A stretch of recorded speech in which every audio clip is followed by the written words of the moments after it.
Ok, Fox, bonsoir, bonsoir, bonsoir. Je mets un peu de lumière, voilà. Donc, après la vidéo de sur à quel voir les pères irresponsables et tout, voilà, je m'apprêtais déjà à aller me coucher. Quand je regarde mon message, je vois un message que j'ai reçu et j'ai décidé de répondre à la question parce que si je n'y réponds pas maintenant, je risque de ne pas avoir le temps de le faire. Bref, la question concerne plutôt les visas. Combien est-ce qu'il faut avoir dans son compte pour demander le visa? Parce que la personne me dit que voilà, la personne a son cousin au Canada qui souhaite l'inviter et la personne aimerait savoir combien il faut dans le compte pour demander le visa parce que la personne travaille aussi, voilà. Bon, déjà moi je maîtrise pas trop tous les trucs de visa, hein. Donc faut pas vous tromper, mais c'est parce que de manière générale les visas ça fonctionne pratiquement de la même façon. Pour beaucoup de pays quand même. Et le Canada particulièrement, je ne maîtrise pas non plus. Donc, je vais juste essayer de donner une réponse. Si vous avez des réponses, ce serait bien aussi d'apporter votre contribution. Mais ce que je voudrais surtout dire, la raison pour laquelle j'ai voulu répondre à cette question, c'est parce qu'elle m'interpelle particulièrement.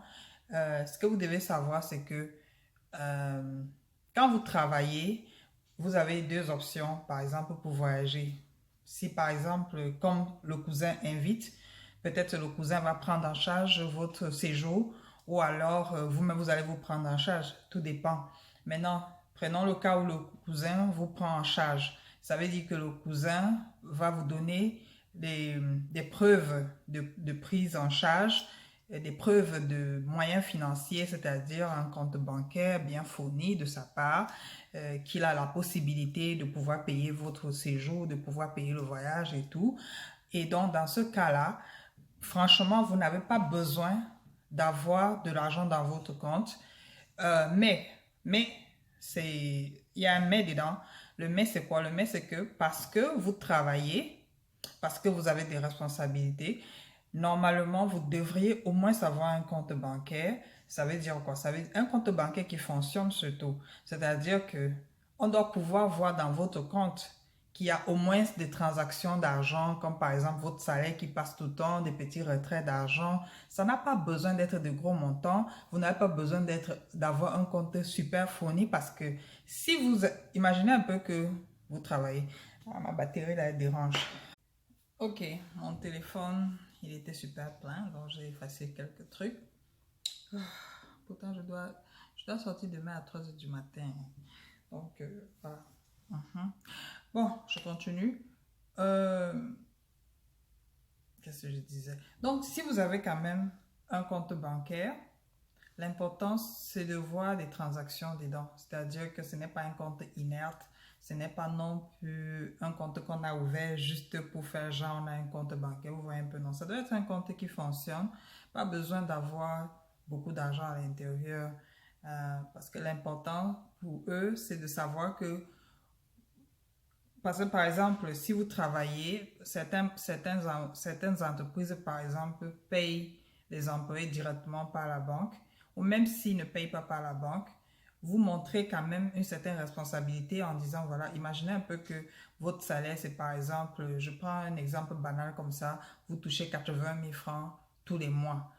C'est un peu, c'est un peu bizarre que quelqu'un qui dit qu'il touche 80 000 francs tous les mois, euh, vous n'avez pas quand même, vous n'arrivez à rien. C'est vrai que c'est parfois difficile d'épargner, mais au moins, par exemple, si vous avez dépensé et tout à la fin du mois et qu'il vous reste peut-être même un petit 20 000 francs ou bien il vous reste 10 000 francs ou 5 000 francs, vous gardez cet argent où? Donc, le fait que vous ayez un compte bancaire où au moins on voit parfois des petites transactions à l'intérieur, ça prouve que vous avez une certaine responsabilité, que vous avez un certain engagement et que vous avez une certaine stabilité dans votre vie financière, dans votre vie, dans vos activités. Voilà. Vous comprenez ce que je veux dire. Maintenant, deuxième option, c'est-à-dire que vous-même, vous prenez en charge et que votre cousin vous invite, mais que c'est vous qui payez tout le voyage.